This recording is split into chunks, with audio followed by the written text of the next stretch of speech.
The following program is rated U for universal audiences and is considered suitable for listeners of all ages. This is a presentation of Dream Realm Enterprises, where dreams are our reality.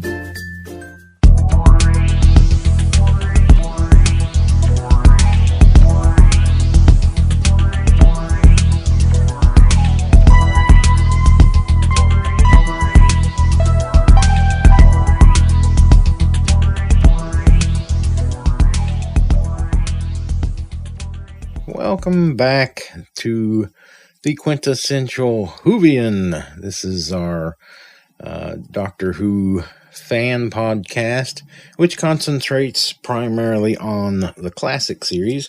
And basically what I do here is discuss various topics on the classic series of Doctor Who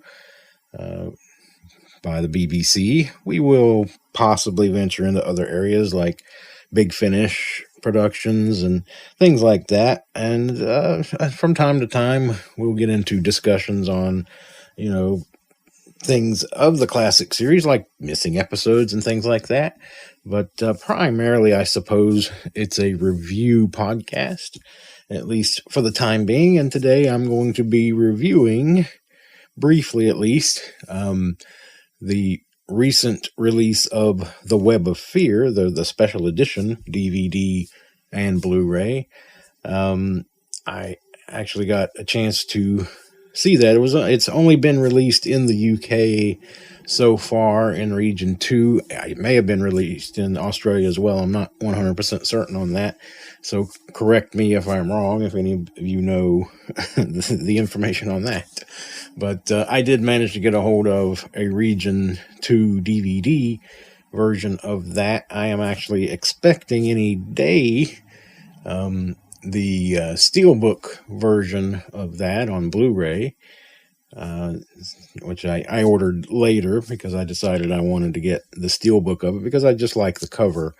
But I'll review the release itself based on the DVD that I have seen in a few minutes. I'm also going to touch upon the recent release of the animated version of The Evil of the Daleks, which was released on DVD and Blu-ray in the UK and is actually coming out in the US November the 16th, I believe it is, over here.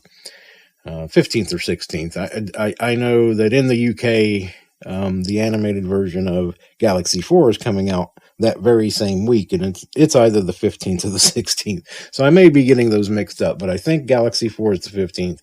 Evil of the Daleks in America is the 16th, but Galaxy 4 will be releasing in the UK then in November, and then later on in the US, probably soon after the new year, because we don't have an exact date yet for that. But pre-orders are available on Amazon.com for the US release of that. And apparently we're going to finally get a Blu-ray Region 1 release of a Doctor Who animation, which is Galaxy 4. So that was just put up as a pre-order on Amazon. So that's interesting. I usually get the UK ones because I can get them quicker, and that way I can see them and maybe even have a chance to review them here. That is the plan.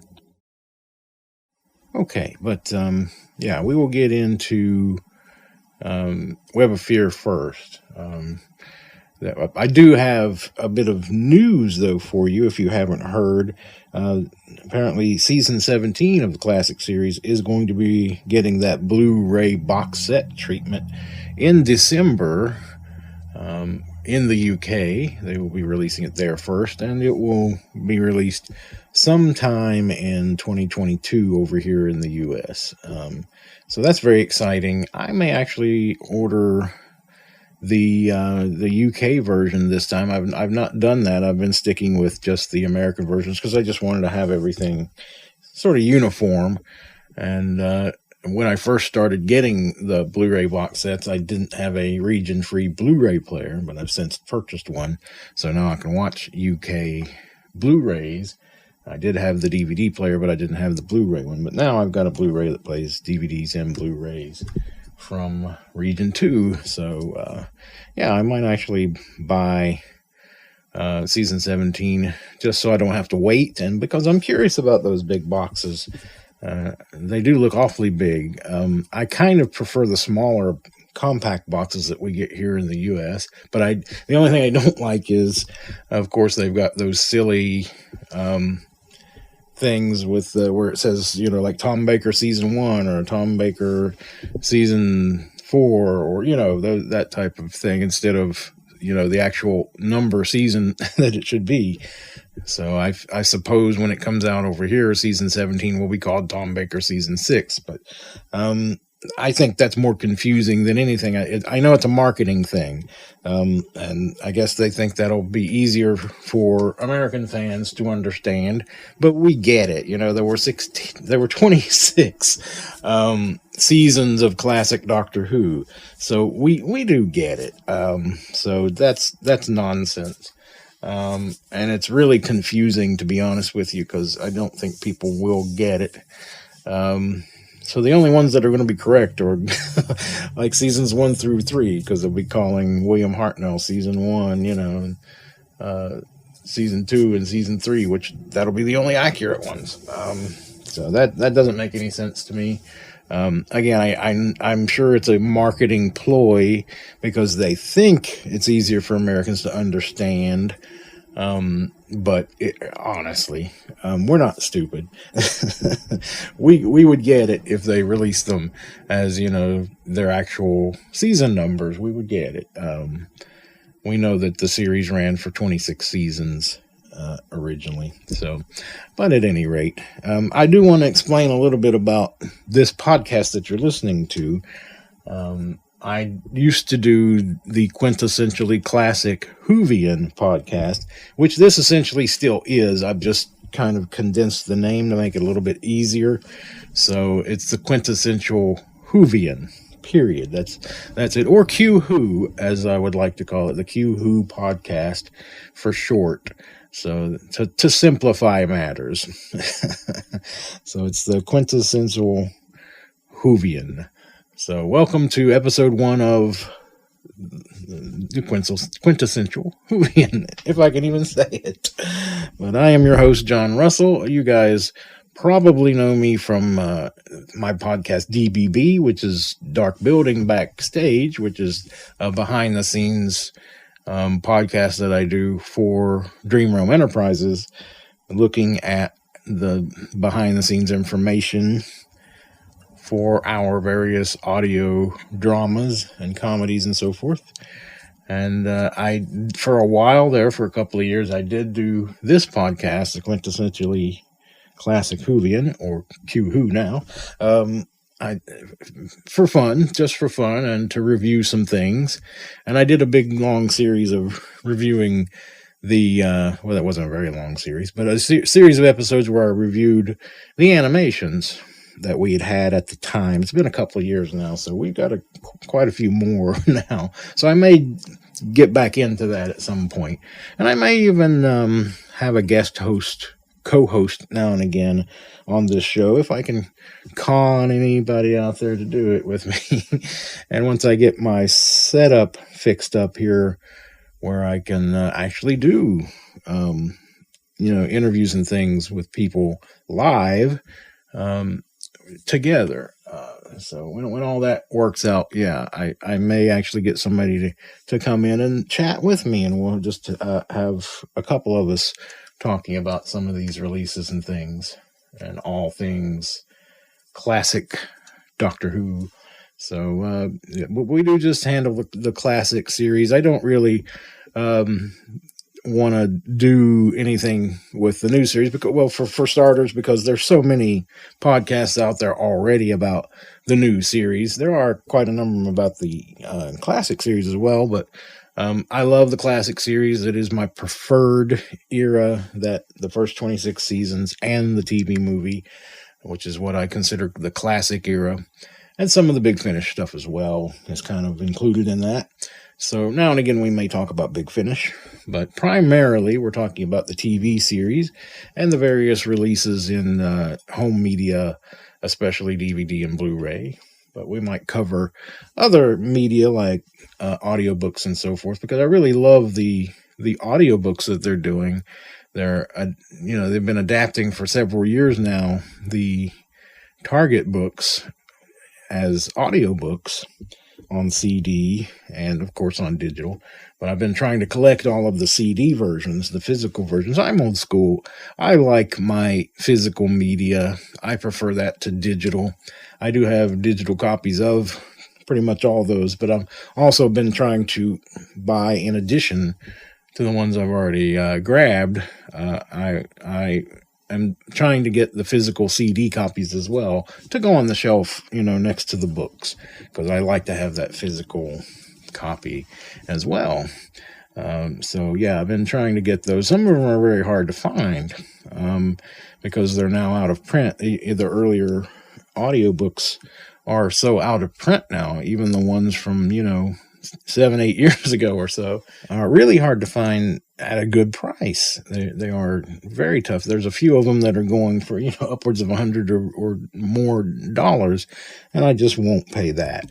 I think the most I've paid for one is $40 or $50, and that's a particularly rare one, and one of the longer ones. It's got more discs instead of just like the typical 3 or 4 disc ones. And for some reason this year, half of the releases have been delayed until the beginning of 2022, and I don't know what that's all about. So they were delayed here in America. They've been releasing them in the UK, but for some reason over here, they've decided to delay them until first of the year. I don't know if they're all just going to hit like 6 or 7 titles hitting at once. That makes it difficult for us, but we don't get any respect when it comes to releases, physical releases in particular here in the U.S. I don't know why that is, but hopefully that's going to get better as time goes. We'll see.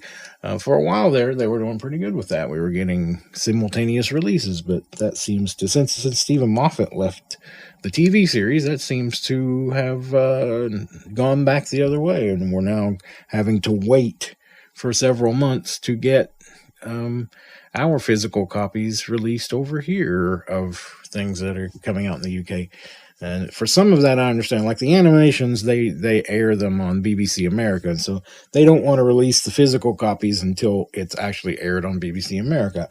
I get that because if the physical copies were released first, people would not be inclined so much to watch them on TV. So, of course, they want to preserve the ratings, and we want them to get ratings so that they'll want to keep doing these animations. I love the animations personally. I know a lot of fans complain a lot about them. I love them, but the only exception might be the Web of Fear Part 3, which is I'm segueing into a quick review of that now because I don't want to talk your ear off too much. But with the Web of Fear, yes, we had a special edition release that came out in the UK. It's supposed to hit here in the US. There's a pre-order for it on Amazon.com, but there's no release date been given yet. So I don't know when it's actually going to hit over here, if or when. So, it's there. So I would assume at some point they're planning to, but I don't know what they're waiting on that one because it's not like that one has to air on TV or anything. They're not going to put that single episode up on BBC America, I don't suspect. So I don't know why that one could have been a simultaneous release. So I don't understand that. But nonetheless, it is what it is. And maybe they didn't have confidence in it to release it over here in the U.S. at the same time. And I don't think that delay is going to help it any. Because, of course, it's been widely panned by the fans across the board for being the worst animation. It's nice that we got a new remastering of the episodes that exist of the Web of Fear, the other 5 episodes. So it's nice to have that, of course, and to have commentaries on all of them now at last, and other special features. Few though there were, but it's nice to have that. But episode 3, and it's on the discs in black and white, cropped, and in a full widescreen color version. The animation itself is just so, what's the word? I don't want to be too harsh because, at least they made an effort, and it completes that gap. There is actually a fan animated version of Web of Fear Part 3 floating around the internet that I actually did manage to grab a couple of years ago or so, which I thought did the job just perfectly well. It's pretty good. It's not horrible. It's not perfect, but it's pretty good. It's better than what we got professionally. And that's kind of my preferred one. It's only in black and white, but it works for what it is. Me personally, I'm one of those people that I would rather see these animations in color than in black and white. There's a lot of purists that want to see them in the black and white versions, and they only watch them that way.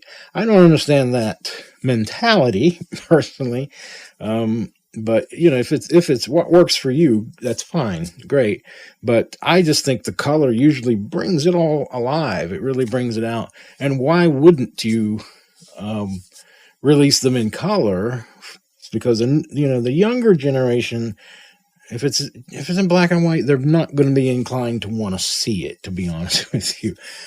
So I can understand why the BBC America and the BBC themselves have wanted to do these color versions of these animations, because they wanted to open it up to as wide an audience as possible. Me personally, I do like the color versions. I think they're so much better, and especially this one, Web of Fear Part 3. I think, looking at the black and white one, I can't even watch it. It just looks horrible. It makes that animation look worse than it even is. And then you get the sides cut off, and that just doesn't work for me. I'm sorry. So I do prefer the color version of this episode to the black and white one. I don't think it works overall, period, because the animation it's so 1990s, isn't it? It's really terrible. Again, A for effort. I'm glad they tried, and they were trying something new, and they were trying to do something that maybe would help to get these done a little bit quicker. But it doesn't seem like, as far as the commentaries are concerned, it doesn't really sound like it was that much quicker to do it this way, or that much easier for that matter. It might be a little easier as far as, the process is concerned. I don't know. But the end result, I don't know who looked at that and thought, this is great, they'll love it, because we don't, obviously. The majority, in fact, I haven't heard from anybody who said, oh, that's wonderful. It really isn't. And it kind of makes you want them to go back and at least touch it up at some point and re-release it. Maybe when they finally do the big box sets of the 60s seasons, when they get to season 5, maybe they'll either redo that animation, or they'll have recovered episode 3 itself, or perhaps they'll at least touch this up to make it look a little bit better. I'm not completely down on it. It's all right. It does fill the gap, as I said. If I'm watching the story through, I would probably prefer to go to the fan animated episode 3 that I picked up on YouTube a couple years ago. It may still be on YouTube. I don't know. Look that up. But it was pretty good. I rather prefer that one. So if I'm watching the story through, that's probably what I'm going to do, is just pull out that fan version and watch it. So, again, A for effort, but it really is the worst of the animations. I could see doing something simpler for some of the stories that might not be, so popular. Underwater Menace, for instance, if they wanted to do it sort of in that style, I might accept it if they, wanted to do the 2 missing episodes in that style, just to get it out there quickly and get it out there easily. Because let's face it, the Underwater Menace is never going to be one of those highly sought after stories to be animated. So if they wanted to do that one in this way, I don't think I'd complain too much. Hopefully be a little bit better. Hopefully they'll figure it out and make it a little bit better. So I could handle that for that story.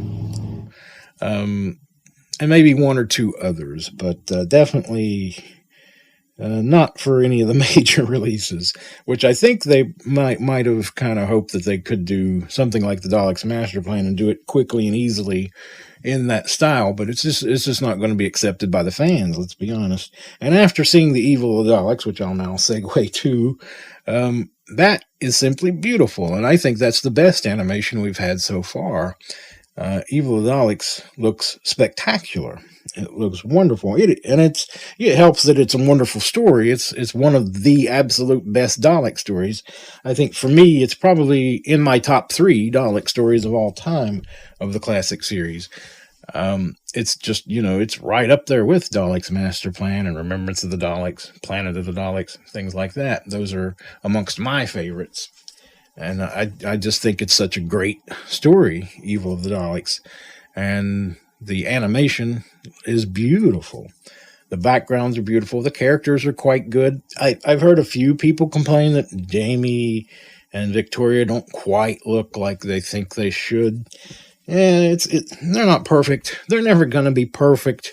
Again, this is not Disney or Pixar, and they don't have the money and the time to do it that way. So I wish fans would stop complaining about that and start thinking, I should be grateful these are getting released at all and appreciate them for what they are. In fact, my biggest pet peeve with fans these days is that right there. These releases come out. A team has been working for months and months very hard to do this for us. And we should be grateful, only grateful for that. We should only be grateful for the effort that they've made. I mean, with Web of Fear, I can understand people being a little bit up in arms. And you can complain all you want about that because it really doesn't look good. And I'll be honest, it doesn't. So I can understand it when it goes off the rails like that. But when something like Evil of the Daleks comes out and people, all they can do, the first thing they do is complain about, oh, Jamie doesn't look quite right. Victoria doesn't look quite. Baloney.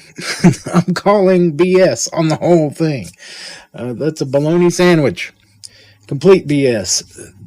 They look fine. The animation is beautiful. It's better than a lot of the animation you see nowadays on TV. It's really good. Does it look like a Disney movie? No, of course it doesn't. It's never going to. So get over it, fans. Get over it. Give them a break. They're making a good effort. We're actually getting these on a fairly regular basis now. We've had 3 actually within like 3 months this year. We should be very grateful. Because we had Evil of the Daleks, we've had Web of Fear, and then we're having Galaxy 4 coming up in a month. My goodness, how lucky are we? Before we didn't have anything but telesnap reconstructions. And some people will still say, oh, I prefer the telesnaps. Well, if you do, great. Don't even buy these if you don't want to. That's up to you. But for the rest of us, I love it. I appreciate it. I want more of it. I want all of the missing episodes to be animated.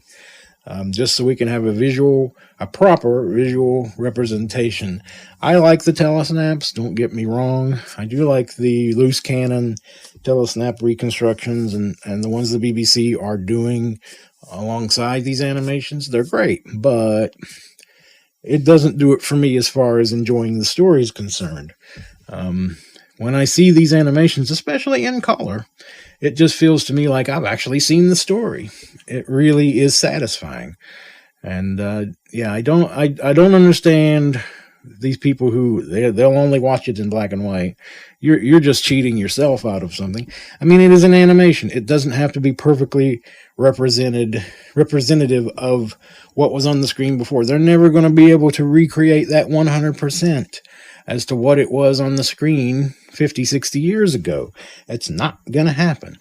So why shouldn't they take a little bit of license? As long as they don't go too far with it, there's no reason why they can't take a little license. There's no reason why they can't be in color. I personally don't even see the purpose of doing them in black and white. I wouldn't if it was me, because I just don't see the marketability of it. So stop complaining, people. Stop complaining about the animations. It's a wonderful thing they're doing for us. And the more you complain, the less they are inclined to want to do it. The less you purchase, if you don't buy them and support the range, they'll stop doing them. So that just hurts everybody. That doesn't just affect you. That affects everybody. But of course, you have that option. If you don't want to buy it, if you don't like the animations, just don't buy them and shut up about it. That's how I feel about it. So no disrespect intended. I don't want to offend anybody. That's not the purpose. But I think, all opinions are valid.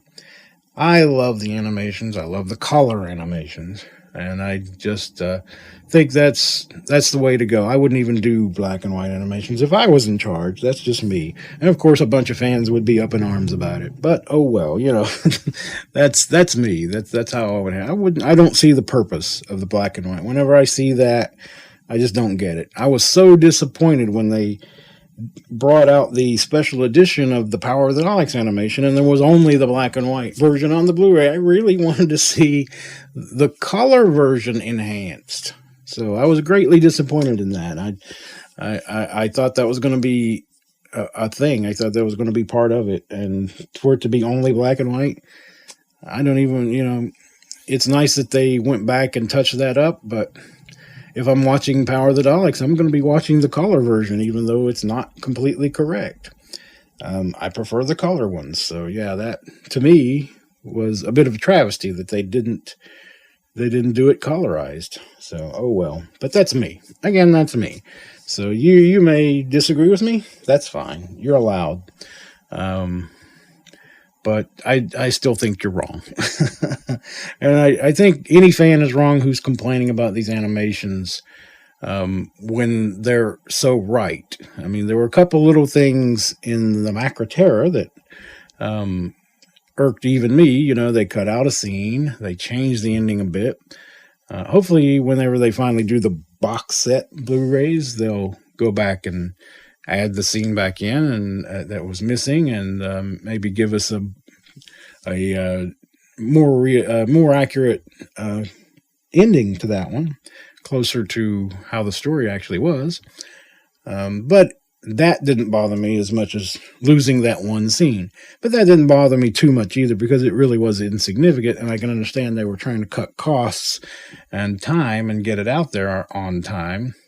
So yeah, they did snip out a couple minutes.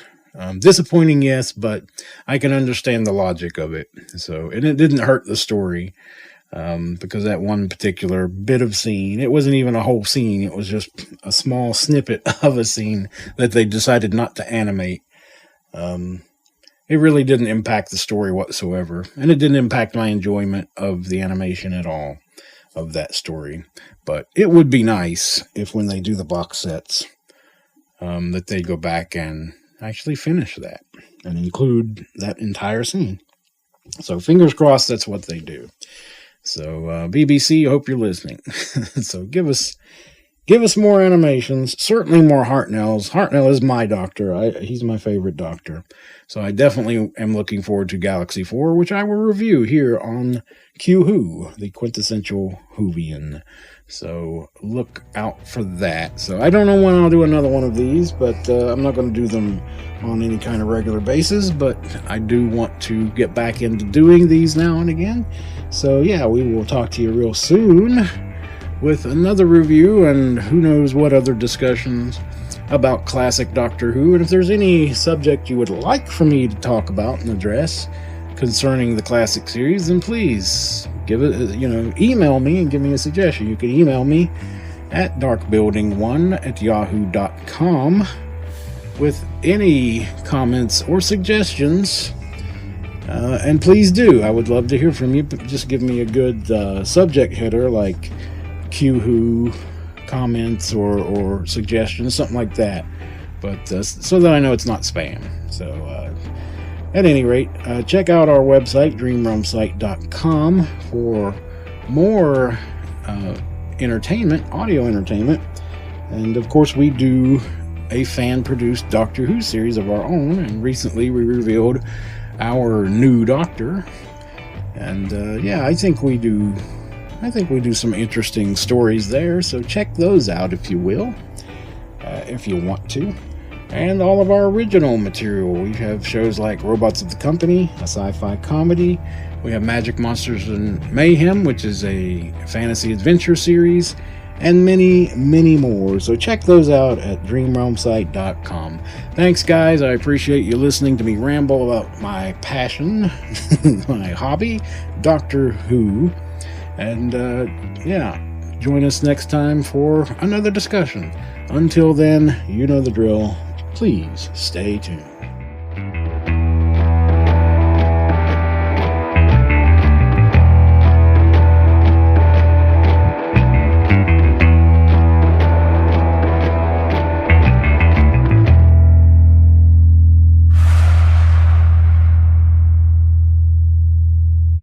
This program is copyright 2021, all rights reserved, and is brought to you by Dream Realm Enterprises, warping to new dimensions.